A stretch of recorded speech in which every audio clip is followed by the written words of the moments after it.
Hi, welcome everyone to our tutorial in AutoCAD. For today, we're going to show you on how to use the Multiline command in AutoCAD.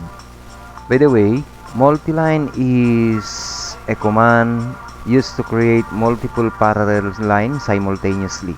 Compared to line and polyline command, this line creates single lines, while these multilines allow users to define multiple parallel lines with customized style, spacing, and properties. So that was the multiline command in AutoCAD. In multiline, we need to be familiarized in our width, the top, the mid, and together with the bottom.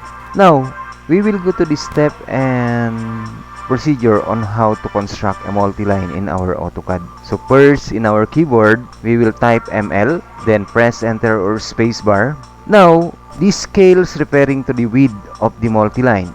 So we will type S, then for example, I will use 30 units. Then press enter or spacebar. Now we need to type J in order to locate the top, the mid, and at the same time the bottom of the multiline. So first that we're going to use is the top. Now we need to type letter T in our keyboard, then press enter or spacebar. Now we're going to connect our multiline in our created squares in our drawing area. From here, I specify the starting point using our mouse. Left click button of our mouse, then drag the object until here. Now, specify the next point. Left click button of our mouse, then escape. So that was the created multiline using the top of our multiline. Now another example, we will use the mid of our multiline.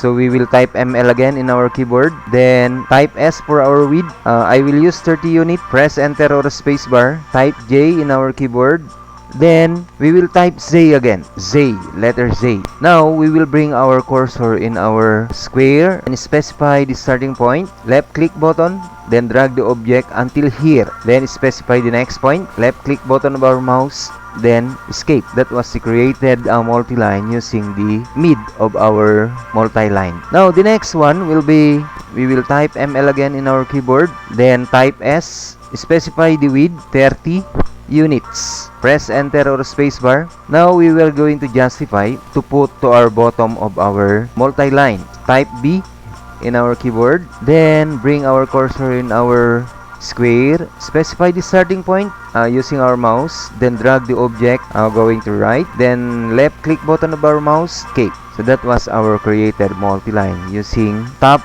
mid, bottom of the multiline. Thank you so much for watching.